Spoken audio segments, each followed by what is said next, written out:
yang tidak berasas ketika Sanusi berucap dalam ceramah pada 2 Ogos di Kedah. Jadi, Rabu lepas, Sanusi dalam jelajah mega dia di PM Best Sayangi Kedah ini, di dataran Darul Aman, dia mendakwa wujud skandal di antara Menteri Besar Selangor Amiruddin Syari dengan Vincent Tan yang kononnya nak laksanakan projek 10 bilion di Sungai Kelang tu. Jadi macam mana 600 ekar ni diberi percuma pada Tauke? Macam mana dia kata Tauke ni ambil alih syarikat MBI 55%? Duk hangat duk meletup. Dia petik macam itu. Jadi dakwaan berhubung dakwaan Menteri Besar Selangor menjual, dia kata 55% anak syarikat sepenuhnya milik Berjaya Land atau syarikat berkaitan, tiada jualan yang dibuat seperti itu. Maknanya tidak benar apa yang dikatakan oleh Sanusi. Kalau Sanusi ni, kalaulah ada bukti, kemukakanlah. Jangan duk lambung saja. Jadi sekarang ini kedua-dua pihak, sama ada Berjaya Land ini, kumpulan Berjaya Land dan juga Menteri Besar Selangor telah pun mengemukakan bahawa akan berlaku tindakan saman terhadap Sanusi. Dan Ustaz Dusuki pula telah menerima notis berkenaan dengan kenyataan beliau yang mengatakan bahawa Menteri Fahmi Fadzil telah melanggar undang-undang dengan berceramah di masjid. Sebab dia dah buat kenyataan, dia kata dia bukan berceramah politik. Sebab thank you so much Hanif Yusof. Sebab ada pihak yang nak dia ni berikan kenyataan berkenaan dengan 1975. Jadi jemaah masjid jemput dia untuk beri kenyataan. Sebab dia tu menteri. Jadi dia perlulah betulkan apa yang sangkaan dia. Asal bukan dia kata oh marilah kita mengundi Pakatan Harapan PHBN di dalam ni, tak. Dan dia tidak memburukkan siapa-siapa. Dia buat kenyataan apa yang berlaku pada 1975 tu. Alright. Okay. Sama bagi Muflis, Saman tinggal spender, orang kata kan. Saman bagi tinggal spender terus. Jadi itulah kita kata, entahlah. Tema bulan Merdeka. Tema bulan Merdeka hari ni.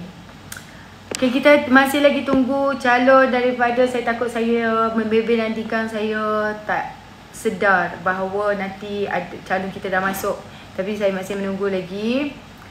Malam ini pukul 11 bersama Daniel Ar-Rashid, betul. Malam ni pukul 11 Daniel Ar-Rashid, calon Don Batu 3 juga akan bersama dengan kita. Sementara tu, tag skin dulu korang. Malam ni pukul 11 kita ada calon daripada Don Batu 3 pula akan bersama dengan kita. So, Pami kata PMS takkan guna harta kerajaan.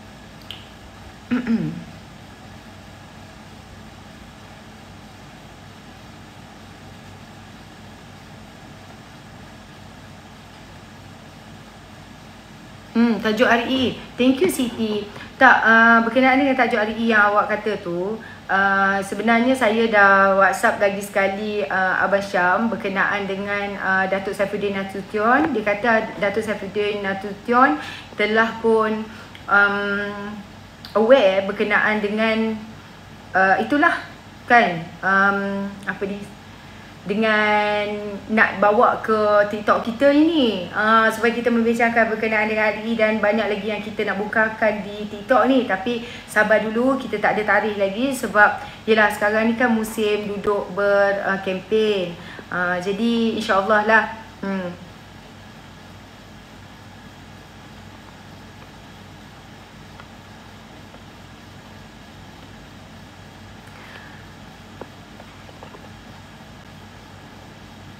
Mantap pendengar baca. Tak, dia sebenarnya right after dia bermesyuarat, lepas tu dia tengok kita live. Sebenarnya dia lepas mesyuarat berkenaan dengan hari ini lah. Rasa macam esok nak merdeka pula. Alamak, ya ke? Saya ada order lagi satu tudung yang tema merdeka juga. Tapi saya tak ingat tudung tu macam ini tak. Tapi ini memang jelas macam bendera kan. Tapi saya rasa tak macam ni sangat lah. Yang tu lebih relax sikit. Nanti Malam Merdeka saya pakai yang tu pula. Tak pun masa PMS datang nanti saya pakai yang tu pula. Semangat Merdeka, tak adalah, dah ada pakai lah. Sebenarnya kita orang memang setiap kali Merdeka kita akan pakai.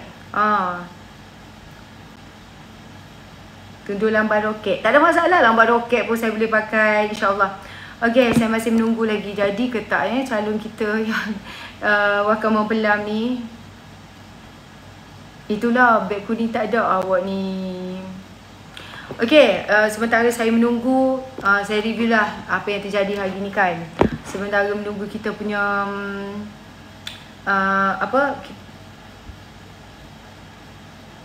sementara kita menunggu calon wakil mempelam ni. Wakil mempelam tu Terengganu. Jadi menjawab dakwaan berkenaan dengan projek Sungai Kelang bernilai 700 juta. Okey, Selangor Maritime Gateway ataupun SMG ni adalah projek pembersihan, pengindahan dan pembangunan sekitar Sungai Kelang sebagaimana diilhamkan pada tahun 2008. Okey. Dan Exco memutuskan landasan lumayan pada 2018. Exco memutuskan landasan lumayan anak syarikat MBI mengetuai projek SMG ni. Okey, Selangor Maritime Gateway ni. Lepas tu proses Request for Proposal iaitu RFP bermula pada tahun 2018 yang menjemput beberapa syarikat yang berminat untuk membangunkan projek SMG ni. Dan proses RFP mengambil masa 8 bulan berakhir pada Ogos 2020, tetapi tiada syarikat yang mampu menepati spesifikasi yang ditetapkan. Lepas tu, November 2020, Berjaya Land menawarkan kerjasama bagi merealisasikan projek tersebut, dan tawaran tersebut telah diangkat ke Lembaga Landasan Lumayan dan MBI telah mendapat kelulusan lah.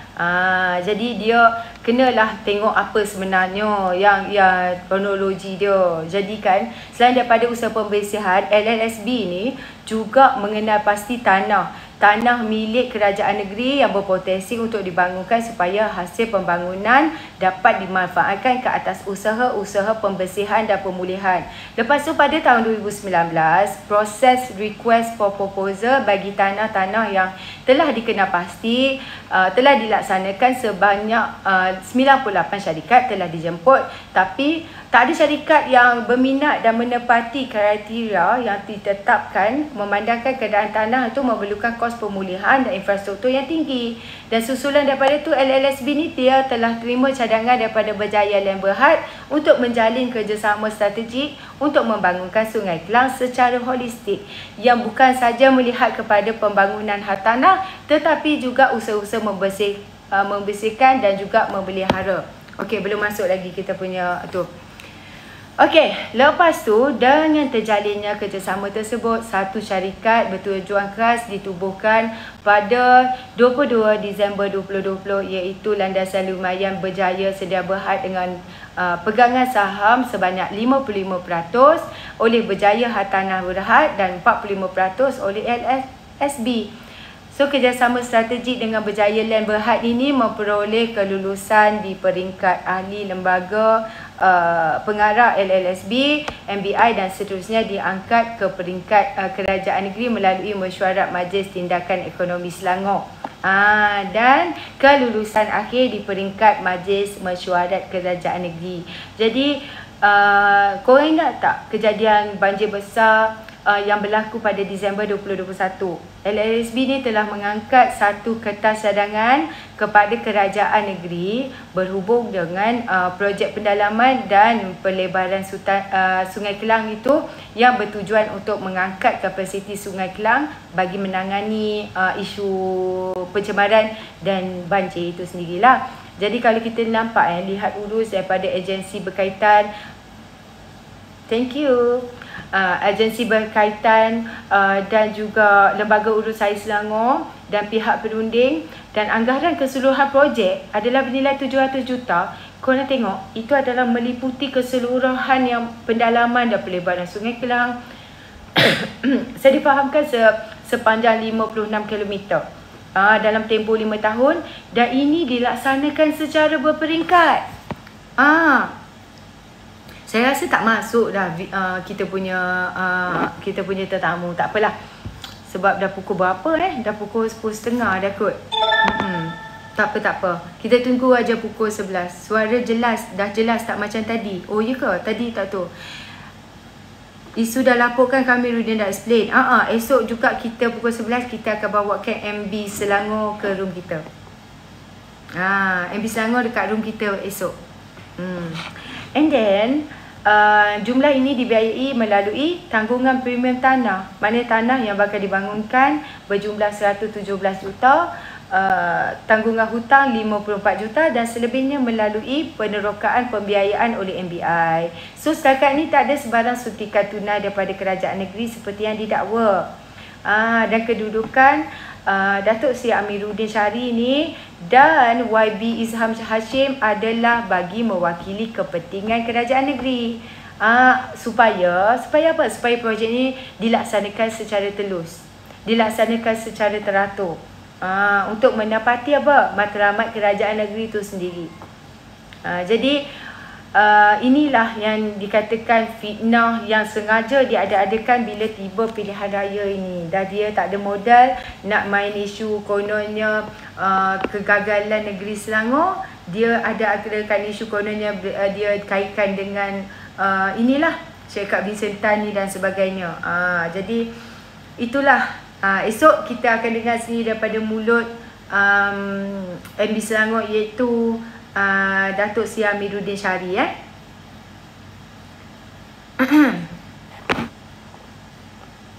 Baby Rara cakap apa hari tu? Apa tu?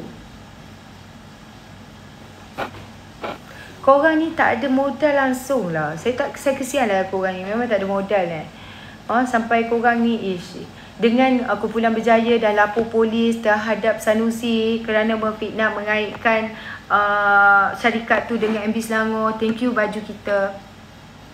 Lepas tu MB Selangor pun nak saman Sanusi kerana memfitnah. Korang ni tak serik-serik lah memfitnah kan? Tak serik-serik korang ni.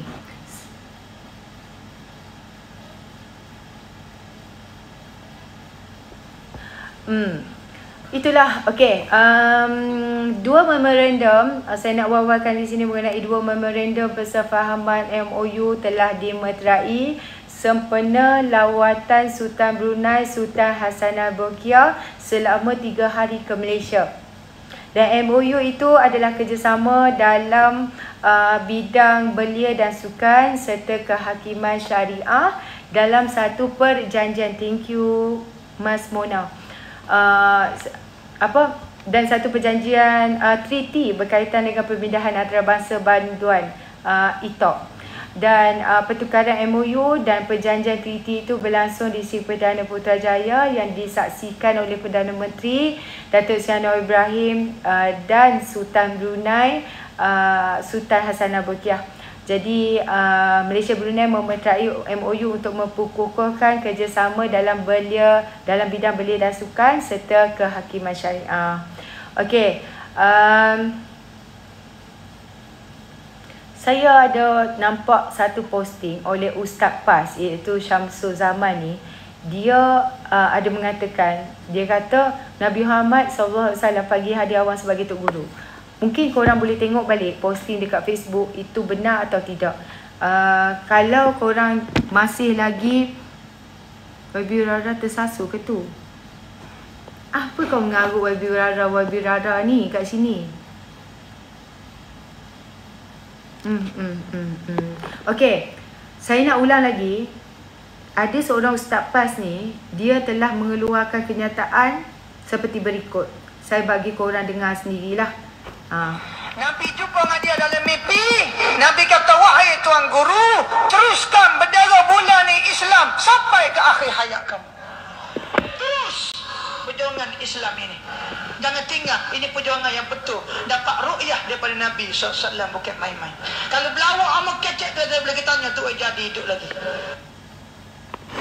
Dengar sekali lagi. Ni, orang tengok live pun boleh rayak tu yang mari malam ni. Tok Guru Haji Adi pada satu malam dia mimpi jumpa Nabi SAW. Cerita ni betul. Kalau tak betul dia mau tanya tu baik jadi. Dia ada lagi tak mati. Nabi jumpa dengan dia dalam mimpi. Nabi kata, wahai tuan guru, teruskan bendera bulan ni Islam sampai ke akhir hayat kamu. Terus perjuangan Islam ini. Jangan tinggal. Ini perjuangan yang betul. Dapat ru'yah daripada Nabi SAW. Bukan main-main. Kalau berlawak amat kecek tu, dia boleh tanya tu jadi hidup lagi. Apa pendapat korang? Ustaz ini mengatakan, Ustaz ni nama Samsul Zaman. Dia kata Nabi Muhammad SAW panggil Hadi Awang sebagai Tok Guru di dalam mimpi. Dan beritahu teruskan parti bendera bulan ni. Masya Allah. Aku tak tahulah Islam yang bagaimana dan politik yang bagaimana yang korang nak bawa sebagai satu parti. Saya rasa tak masuk dah kot kita punya VIP ni. Orang Islam cari salah Islam. Tak. Islam bagaimana yang korang sampaikan ni? Korang nak suruh sokong korang punya parti sampai korang pergunakan Islam ke? Aku nak tanya. Sesak habis budak puak-puak ni. Dengan Nabi pun mereka tunggang. Ini bukan rekaan tau. Korang dengar sendiri. Kalau kita reka macam duduk ceramah atas pentas tu. Reka. Tahu bila tak kira lah tahun bila pun. Tapi benda tu berlaku ke tak berlaku? Kan? Dan kalau mimpi betul, kenapa? Taklah. Saya rasa macam susah nak mempercayai. Kalau korang percaya itu terpulang. Thank you Oman Zain. Terpulang pada korang lah. Dah macam tak tahulah. Dan datang daripada seorang ustaz untuk mempromosikan dia punya kepimpinan. Aku pun tak faham lah korang. Alright. Thank you Kishana. Banyak-banyak parti. Kalau kita lihat bersatu pula. Kita boleh panggil PAS ini dan bersatu ini bagi aku adalah super parasite. Sebab masa PRU15 dia dapat undi dengan rembat pengundi UMNO dan tumpang pengundi PAS bersatu ni. Dan PAS pula pada 99 dia tumpang gelombang gelombang keadilan ini untuk reformasi tahun 98 dan dia berjaya merampas Terengganu daripada Barisan Nasional. Lepas tu dia satu penggal aja penggal Terengganu dengan tak tahulah dengan saya rasa dia tak pernah memerintah Terengganu dan pertama kali memerintah Terengganu tu memang saya rasa totally fail lah. Lepas tu rakyat Terengganu ubah balik kepada Barisan Nasional selama 2 penggal 3 penggal lah. Lepas tu pada tahun 2018 barulah mereka memerintah balik Terengganu. Jadi dan bersatu ni dia kata diwujudkan untuk ganti UMNO. Tapi kalau kita tengok track record dia, kan, perjuangkan Melayu takat mana sangat dia perjuangkan Melayu. Tetapi nampaknya dia perjuangkan kuasa, perjuangkan jawatan dia. Kalau tanya apa agenda untuk mereka ni buat untuk perjuang Melayu, saya rasa tak banyak yang kita nampak dia telah buat sesuatu untuk kaum Melayu ni. Kaum Melayu mana yang senang lenang, yang kaya disebabkan oleh puak-puak ini. Betul tak? Jadi kalau bersatu ni, kita nampak dia boleh hidup masa UMNO hari tu tengah lost confidence lah kita sebut. Bukan sebab bersatu tu kuat. Jadi saya rasa orang bersatu ni mungkin boleh carikan debat juga dengan mana-mana parti UMNO ke, kan, supaya kita tengok yang mana yang lebih nak memperjuangkan rakyat itu sendiri. Dan kalau kita lihat sekarang ni PRN yang PRN ke-15 ini untuk DUN, kalau kita lihat kerusi Pulau Pinang contohnya, dari 40 kerusi DUN Pulau Pinang calon Islam PHBN 17 orang. Tapi calon Islam daripada PAS dan Bersatu hanya 13 orang saja. Jadi parti mana yang sebenarnya nak menegakkan Islam di Pulau Pinang? Sebab dia pun ni duk kata Pulau Pinang ni tak azan lah, tak cukup Islam lah bagi dia orang dan sebagainya, kan. Jadi dia kata syiar Islam tidak berkembang di Pulau Pinang. Tapi kenapa calon PAS dan Bersatu yang bertanding di Pulau Pinang hanya 13 orang saja? Betul tak? Dan calon PHBN hanya calon PHBN lebih ramai lagi, itu 17 orang. Jadi nanti rasanya dengan 13 orang ni tak tentu lagi boleh menang calon yang bertanding di Pulau Pinang. Betul tak? Jadi kalau dah 13 kursi saja, itu pun tak tentu lagi boleh menang. Saya rasa Salam je lepas nombor 1 nak ambil alih Pulau Pinang kan. Jadi masih lagi. Okey, dan satu lagi yang tular, saya ulas sajalah sementara calon masuk. Nampak dia calon tak masuk-masuk lagi, dah pukul berapa dah ni. Dia lupa dah kot. Tak apalah, kita tunggu calon Daniel. Thank you Sni. Okey, pukul berapa dah? Pukul 10.43, hampir pukul 11 dah. Tak apa, calon tak payah masuk. Pukul 11 sebenarnya. Kalau nak naik, silakan naiklah. Silakan naik kalau nak naik. Okey, korang tahu tak, tersebar satu lagi hari ni berkenaan dengan satu pamphlet untuk Dun Batu 3 ni. Kan kita nantikan Dun Batu 3 yang nak naik kan pukul 11 nanti. Bayangkan calon Dun Batu 3 untuk Perikatan Nasional, dia mengeluarkan pamphlet untuk Rina Harun ni. Dia tulis kat situ, pendidikan Rina Harun ni pada 1995 hingga 1997 dia menduduki diploma di UiTM, Diploma Pengurusan Perbankan Universiti Teknologi Mara pada tahun 95 hingga 97. Lepas tu dekat pamphlet tu dia tulis ijazah sarjana muda pengurusan perbankan Northwood University USA pada tahun 95 hingga 97. Jadi rata-rata netizen telah mempersoalkan adakah dia punya pendidikan ini betul ke tidak, kan? Sebab pada tahun yang sama takkanlah kau belajar di UiTM dan kau belajar di ambil ijazah perbankan di USA pada tahun yang sama 95 hingga 97.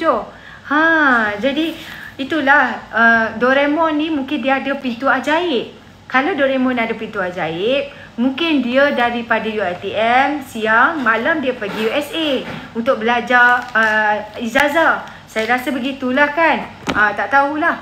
Okey. Mereka tahu setakat dalam internet cikgu saya. Mana mereka tahu setakat dalam internet. Orang kawasan dia pun tak suka dia ni. Itulah, orang kawasan dia pun tak suka dia kan. Lawan dulu lah baru nak cerita belajar mana. Ya kau lawan dulu. Bye. Okey, nanti kita dengarlah daripada kita punya calon nanti. Bakar lagi. Saya tak sedap sangat nak bakar sebab sakit tekak ni. Tekak sakit. Tak sedap sangat nak bakar. Okey. Hindu pun boleh jadi tafiz, betul. Tak apa, biarlah dia nak seronok. Teman ada ubat apa tu? Kopi je tu. Mungkin lah, tak tahulah. Nak ubat tak? Macam-macam korang ni. Setuju tak kalau kelahirkan calon kena ada CJ sekurang-kurangnya diploma? Tak kisah. Pada saya lah, saya bukan kisah sangat kelulusan dia apa. Tapi bagi saya, biarlah dia tu buat kerja lah kan. Kalau ada di doktor PhD pun, kalau jenis tak turun padang pun susah juga. Tapi setakat ni alhamdulillah saya tengok calon-calon daripada Pakatan Harapan perform. Sebab tu saya ni pilih sokong Pakatan Harapan. Okey. Betul. Saya nak jadi calon boleh tak? Boleh. Masuklah politik dan bertanding. Tak pun calon bebas pun boleh. Okey, faktanya gabungan-gabungan politik yang disertai oleh PAS semuanya gagal belaka. Dan even Pakatan Rakyat yang kita nampak gelombang 98 reformasi tu, lepas tu dengan sokongan rakyat, kalau kita tengok kan berapa ramai rakyat yang telah turun untuk menyertai peradakan reformasi. Bersih tu sendiri. Tapi bila ada PAS dekat dalam gabungan itu, biasanya gabungan tu takkan berjaya untuk jadi kerajaan. Dia di dalam Pakatan Rakyat tu sendiri pun dia tak berjaya jadi kerajaan. Sehingga sekarang ni pun dia bersama-sama dengan Perikatan Nasional, walaupun dia banyak beli undi, dia banyak melaburkan duit untuk pilihan raya dan sebagainya, dia tak mampu jadi kerajaan. Tapi dia jadi kerajaan sebelum ini daripada cara mana? Daripada sebuah atap.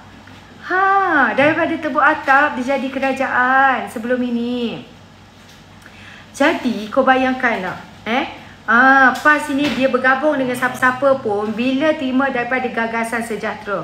Daripada Muafakat Nasional 2009 hingga 2022. Gagasan Sejahtera tu daripada 2016 hingga 2018. Sebelum itu 98, saya rasa 98 dalam Pakatan Rakyat sehingga 2015 kot.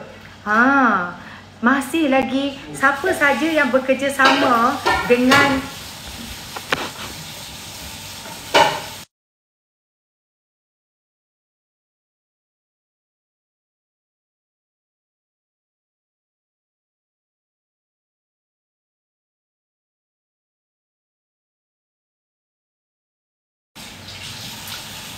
harga sardin baru turun. Okey, tengah bertukang. Itulah bising sikit. Okey, saya invite beberapa orang naiklah untuk saya dah buat SBB, tunggu calon yang wakil pelan tu tak naik, mungkin dia lupa, mungkin dia ingat hari ni baru 3 hari bulan, 4 hari bulan. Sebab biasanya ya saya dekat dapur, orang tengah memasak. Waalaikumsalam. Sila naik untuk itulah bunyi bertukang kan. Sila naik untuk tak sabar nak dengar. Boleh. Sila naik. Saya tunggu untuk calon batu 3 dia masuk. InsyaAllah. Masak apa tu. Okey. Ari, silakan dulu Ari. Okey, baik. Assalamualaikum. Alhamdulillah baru selesai jumpa PMX tadi. Jadi di Kedah Sanusi pun dah makin goyang. Orang pidun dia pun berpelambak. Jadi walaupun seluang apa semua, lepas ni lari berselerak lah. Standby lah. Kali bagi sama semua. Jadi hari ini pun kes dia makin hangat. Dan hari ni aku nak tanyalah sekali lagi. Sanusi, warga negara Cina ni sebenarnya berapa orang? Takkan nak kena kami cakap. Kami tanya hang jawab lah. Berapa orang sebenarnya? 47 orang tambah 30, 77. Jadi total berapa orang? Yang sebenarnya 77 ke lebih lagi? Sebab banyak yang tak jumpa lagi ni. Kepala bapak ni. Kami tertanya je lah. Baik, kena maki dah. Kepala bapak. Naik-naik kena maki lah. Alamak, baru cakap sikit je bang. Janganlah maki. Kami tanya Sanusi, bukan tanya seluang-seluang macam hampa ni. Bukan level kami lah nak tanya seluang-seluang macam hampa ni. Kami nak tanya Sanusi terus. Relax lah. Weh Sanusi, jawab lah. Nah, jawab. Yang Syafudin tak boleh jawab meh. Kita tanya soalan matematik. Berapa orang warga negara Cina awak? Sik tak ada orang ke nak boleh buat kerja tu? Yang hang sampai tak mau terima ni, warga negara Malaysia ni. Aku cabar Sanusi ni. Jangan sampai aku tuduh hang pula. Ni aku cabar hang lu. Aku cabar, wahai Sanusi bin Makno, total warga negara Cina yang masuk kat Malaysia ni berapa orang?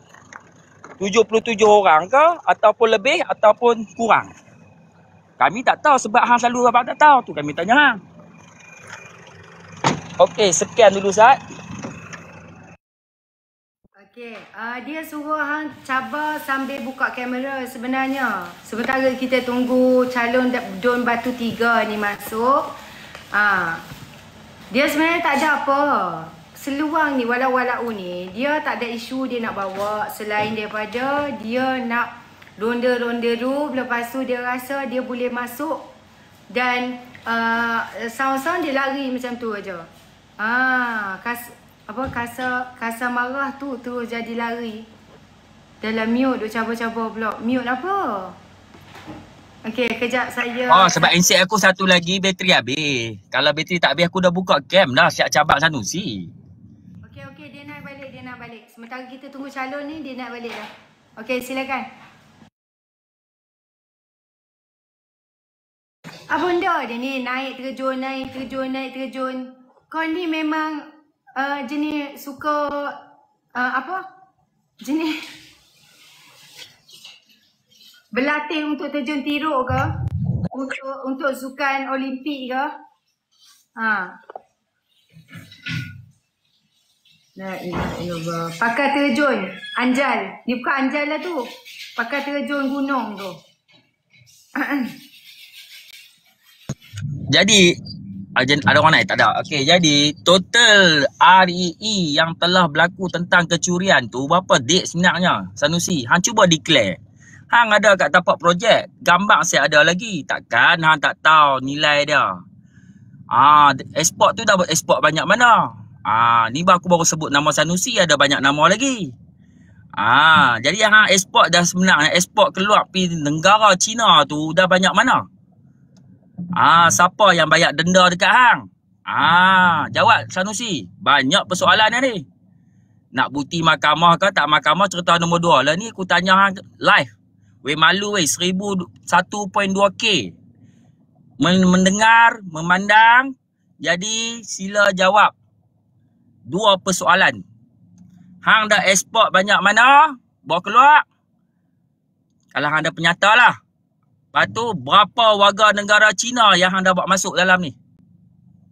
Tak, masalahnya Ali, prospek Suria Kedah Sedia Berhad tu dapat lesen eksplorasi pada tahun 2021 waktu Sanusi jadi Menteri Besar Kedah. Sanusi nak tipu apa lagi bab kecurian hari di Kedah ni? Satu demi satu terdedah. Lepas tu salinan borang E yang aku tunjuk semalam tu, enactment mineral 2004. Jadi, bukan soalnya lesen niaga 2019 itu. Bukan SSM 2019 yang jadi persoalan. Yang jadi persoalan kecurian tu berlaku di bawah tanggungjawab siapa? Dahlah dekat don kau. Dahlah dekat don kau. Lepas tu berlaku masa zaman kau jadi Menteri Besar dan di bawah don kau sendiri. Kan? Tak kira lah CJ eksplorasi sekalipun, tapi itu menunjukkan kau kena ada tanggungjawab bahawa kau tahu ada orang buat eksplorasi di situ. Tetapi yang kau kata tak tahu tu kenapa? Dia bukan jadi MD lagi Kak Oi. Ya, semasa berlaku tu jadi MD ke tak? Tahun 2021 dia jadi MD ke tak? 2019 yang korang duk ratib tu adalah apa? SSM. Nampak sangat nak putar. Dia naik balik, dia nak naik balik.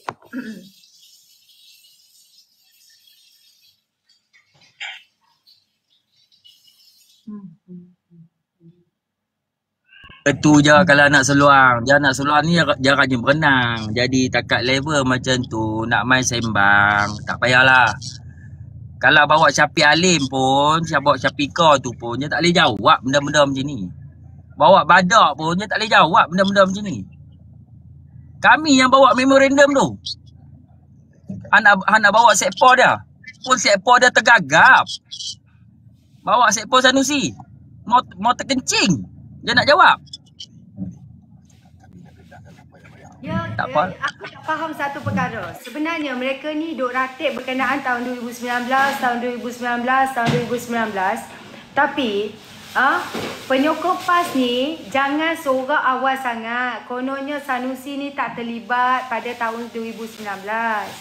Diorang ni lupa bahawa Haji Sobri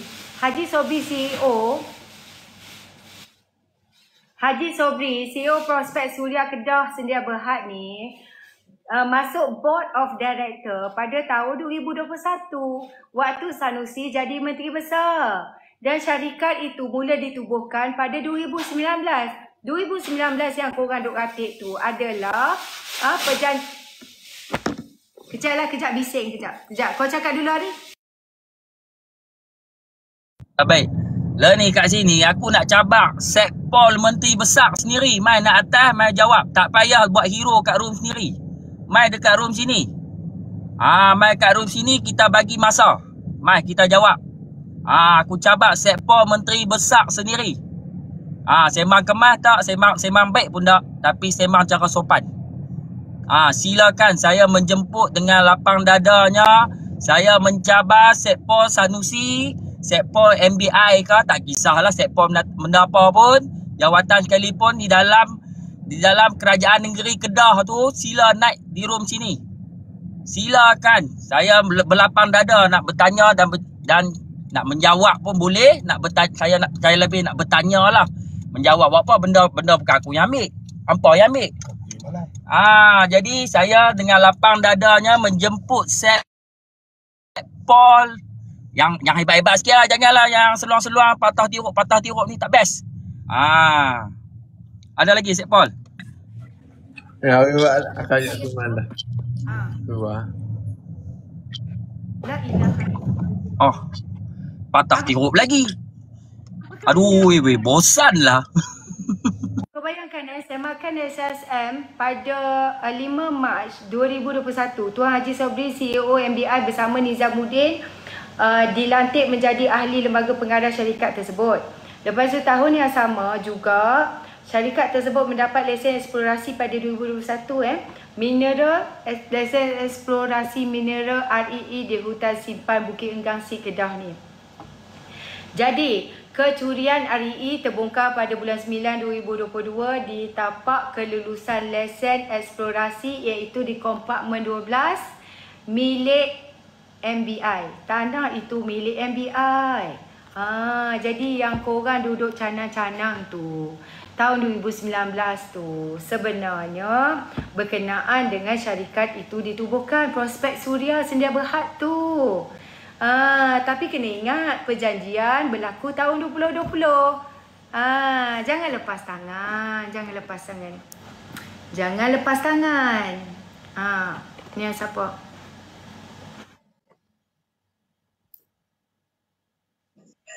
Silakan Datuk Sri Ramli. Baru masuk host. Cantik baju nampak. Ya, terima kasih. Tudung, baju biasa je, baju kosong je. Tudung. Ada apa Datuk Sri? Datuk Ramli? Nanti saya bagi jawapan apa ni host. Untuk apa tu? Kisah REE. Okey. Baik. Nak bagi jawapan bila tu, sekarang ke? Apa? Bagilah apa ni panel-panel yang lain dulu. Okey, recap ada apa nak kata? Silakan. Assalamualaikum. Ya, Waalaikumsalam. Belum lagi host, belum lagi. Hari carry on dulu tak? Kenapa naik kotak kalau belum lagi korang ni? Okey, yang tak sedia tu saya turunkan dulu ya. Turun sekejap. Masya Allah. Okey. Sementara je ni kita sementara menunggu calon kita ni. Calon Batu 3. Pukul berapa dah? Pukul 11. Okey, sekejap ya.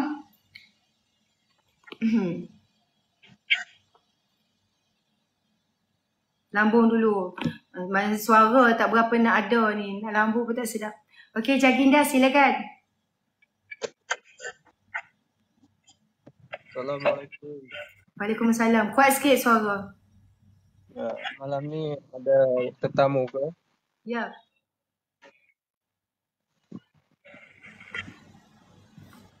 Silakan. Ada apa nak kata? Malam ni topik apa nak dibincangkan? Sekarang ni kita tengah cakap pasal REE. Tak ada topik lain ke? Suka hati kami lah nak cakap pasal apa pun. Awak tak boleh cakap pasal REE. Okey host, saya dah bersedia. Okey, silakan. Silakan Pak Datuk Ramli. Okey. Menteri Sumber Asli dan Alam Sekitar dan Perubahan Iklim Nik Nazmi Nik Ahmad membidas Menteri Besar Sanusi Maknos yang sehingga kini gagal menjawab isu kecurian sumber unsur nadir bumi REE ya. Nik Nazmi turut mempersoalkan mengapa Perbadanan Menteri Besar MBI Kedah membayar kompaun berhubung isu kecurian REE. Jika benar Sanusi dan MBI Kedah tidak terbabit dalam isu itu. Sehingga kini, Sanusi masih belum menjawab segala dakwaan yang dilontarkan oleh Menteri Dalam Negeri Saifuddin Nasution Ismail. Berhubung isu kecurian sumber unsur nadi bumi bukan radioaktif REE menerusi aktiviti pelombongan haram.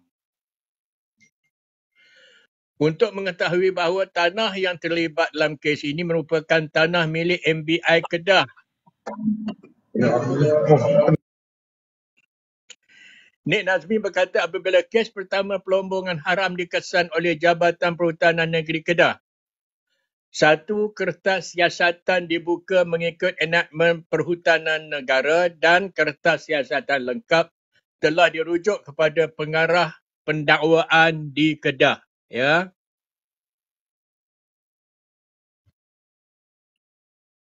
MBI Kedah juga telah dikenakan kompaun sebanyak 130,000 selain pejabat tanah dan galian PTG negeri membuka kertas siasatan mengikut enakmen mineral negeri serta mengenakan kompaun sebanyak 500,000. Soalannya, kalau dia tidak mencuri, masakan MBI Menteri Besar Incorporated disaman sebanyak 500,000? Selain itu, berdasarkan maklum balas daripada jabatan di bawah Kementerian Sumber Asli dan Alam Sekitar dan Perubahan Iklim, saya dapat mengesahkan bahawa kemasukan ke kawasan pembangunan ladang hutan di Kompartmen 12, Hutan Simpan Bukit Enggang perlu melalui 4 pagar keselamatan. Pagar pertama adalah melalui tanah milik MBI bagi projek ladang solar, dan pagar ini dibina oleh MBI kerana ia melalui tanah milik mereka. Syarikat yang diberi kelulusan pembangunan ladang hutan juga telah membina 3 lagi pagar keselamatan di jalan masuk ke dalam ladang mereka. Pembinaan pagar ini telah dibina terlebih awal sebelum berlakunya aktiviti pelombongan haram di kawasan tersebut. Baik, Datuk Seri Ramli, semua tu yang Datuk Seri Ramli bacakan tu, semua tu kita telah bongkarkan di sini beberapa hari dah. Sebenarnya, semua fakta-fakta yang diberitahu oleh Datuk Seri Ramli itu, semuanya kami dah bongkarkan di sini. Dan semalam lebih dalam lagi kami pergi sebenarnya daripada itu. Itu ada, kalau kita nampak ada keterangan secara dasar saja kan. Tapi sebenarnya kita dah bongkarkan lebih daripada itu lagi. Okay. Assalamualaikum Cik Yani, Datuk Seri dan Ari Kek. Boleh saya bercakap sedikit? Saya nak berkongsi berkenaan semalam saya naik Grab. Kemudian ada pemandunya berumur lebih daripada saya dan 40 lebih ke 50. Dia bertanya kepada saya, apabila kalaulah Perikatan Nasional menang ke 6 negeri, adakah kita dapat Perdana Menteri baru? Dia boleh tanya soalan memang serius. So saya pun terkejut bagaimana pemahaman kita tentang politik, tentang pentadbiran demokrasi yang ada pada hari ini. Itu satu. Yang kedua, saya nak menekankan kepada Kementerian Pendidikan untuk mewujudkan satu silibus politik kepada yang berumur tingkatan 4 ke 5 untuk diorang memahami politik, sebab diorang umur 18 dah boleh start mengundi. Maka amat rugilah kita kalau tidak didedahkan bagaimana kerajaan tempatan berfungsi, bagaimana kerajaan negeri berfungsi, bagaimana kerajaan persekutuan berfungsi. Moga-moga dapat idea ini dapat sampai kepada pihak berkenaan lah. Bagi saya sangat-sangat sedih apabila politik dicorakkan tanpa ada isi ataupun maklumat bagaimana mereka untuk memahami sesuatu isu lah. Sekian. Saya komen sikit boleh? Okey, dia sebenarnya macam ni. Ini adalah hipotesis untuk PRN 2023. Ramai yang masih tak nampak beza antara PRU 15 dan PRN 2023 sebenarnya. Sebab sampai ada parti yang boleh goreng penyokong dia untuk berkata kalau mereka menang 6 negeri, PMX akan letak jawatan dan mereka akan tubuh kerajaan. Tapi tak heran kalau ada penyokong yang percaya. Sebab apa? Sebab akal mereka sudah dipajak kepada pemimpin mereka. Apa beza PRU 15 dan juga PRN 2023 ni? Apa beza? Siapa perasan masa PRU 15 PN sangat mewah. Bubar parlimen saja terus bendera pacak belum lagi masa pencalonan. Pacak pula di tempat tinggi yang pakai skylift. Ada siap boleh ganti billboard gergasi macam kita bantu macam kita ni ganti baju seharian. Nampak tak? Jadi itu belum lagi bab duit yang mereka bagi pada anak-anak muda untuk konvoi motor. Video itulah yang orang ramai berebut nak ambil duit mengundi tu. Dan juga video lebay suruh bersumpah wallahi saya undi PAS sebelum diberi duit. Jadi ingat satu-satunya parti yang disahkan oleh mahkamah merasuah pengundi adalah PAS. Yang telah dilucutkan, telah batalkan kemenangan dia adalah PAS. Jadi masa PRU 14 juga PN sebahagian daripada kerajaan lepas PRU 14. Betul tak? Sebab mereka ni lalu ikut pintu belakang lah, masuk pintu belakang lah, senang. Jadi banyak jentera kerajaan yang mereka salah guna juga sebenarnya. Sekarang ni mereka nak kata kat kita pula. Itu belum masuk bab fitnah mereka di alam maya. Daripada 13 Mei, Anwar tak bermoral, fitnah Profesor Mossad, fitnah Penang tak boleh azan.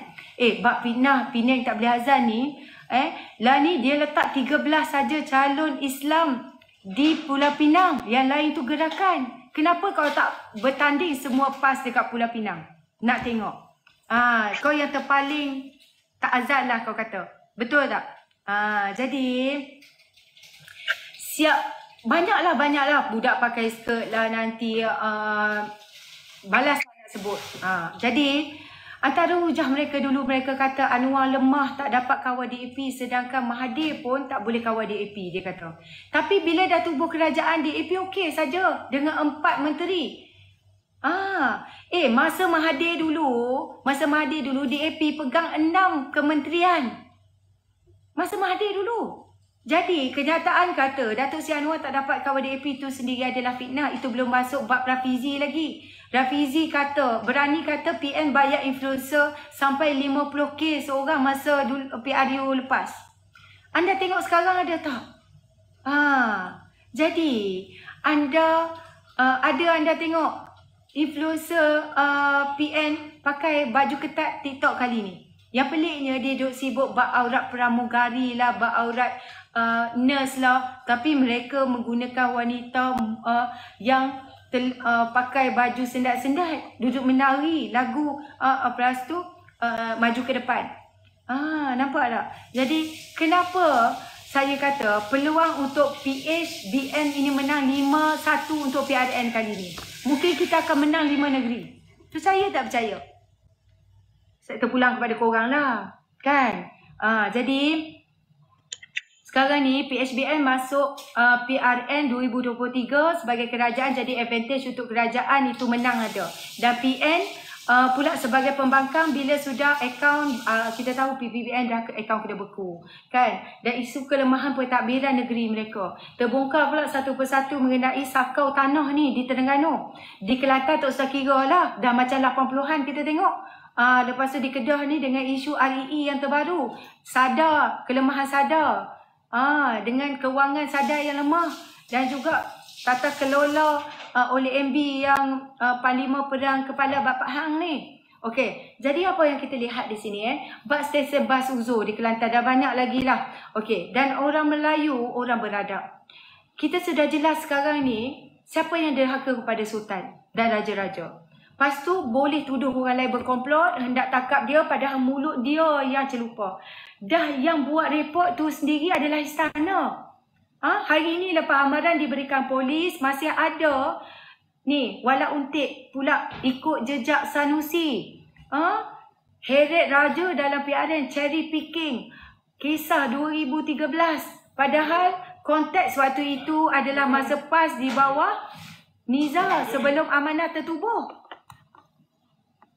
Setuju Cik Yani. Okey, baik. Satu lagi, saya harap baca Yani ni rapat dengan pimpinan So pada malam ni pun tetamu saya difahamkan calon cuma saya nak bangkitkan isu kalau dapat sampaikan kepada kerajaan mengenai kes Iki Putra yang baru-baru ni berkenaan dengan Seksyen Jenayah Selangor bertembung dengan Seksyen 377 Persekutuan. Ia akan memberi domino efek kepada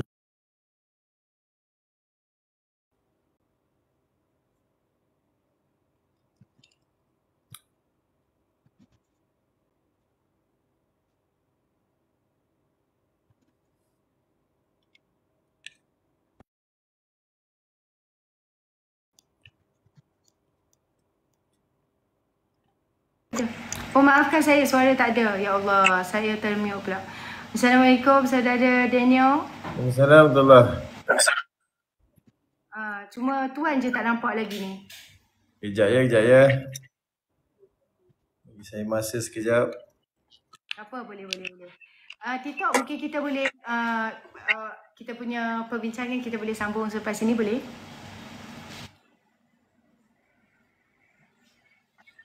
Okey, saya turunkan TikTok dulu ya. Baik.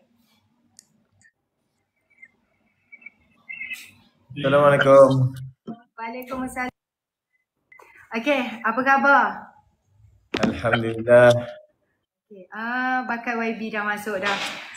Akan bertanding. Okey, boleh sebelum kita naklah kenal siapa calon untuk Batu Tiga ni. Sebelum tu kita tahu bahawa Encik Daniel ni akan bertanding against siapa? Perikatan Nasional, Dina Harun. Perikatan Nasional dan Muda. Oh, Muda pun bertanding di situ juga. Ya. Siapa calon untuk Muda, Encik Daniel? Calon untuk Muda ialah Ceda Razak dan calon untuk Perikatan ialah Rina Harun. Okey, baik. Boleh perkenalkan diri dululah. Ramai yang nak dengar ni, mungkin ada pengundi di Batu Tiga juga. Silakan. Okay. Assalamualaikum semua. Nama saya Daniel Al-Rashid bin Harun, calon bagi N41 Batu Tiga bagi Pakatan Harapan. Dan sikit latar belakang, saya membesar di Shah Alam daripada sekolah rendah dan menengah di Seksyen 27 Taman Alam Megah. Kemudian UiTM, Perlis dan sebagainya. Kemudian pulang semula ke Shah Alam 2011. Kita bekerjalah di beberapa syarikat swasta di Shah Alam juga. Dan akhirnya pada 2018 saya dilantik sebagai ahli Majlis Bandaraya Shah Alam sepenggal 2018 sampai 2020. Kemudian lepas 2 tahun di MBSA, saya naik ke SUK pula menjadi pegawai khas YB Dr. Siti Mariah. So saya terlibat langsung dalam program dalam Exco Wanita dan Keluarga dan juga kebajikan OKU. So tu ke saya punya niche di situlah.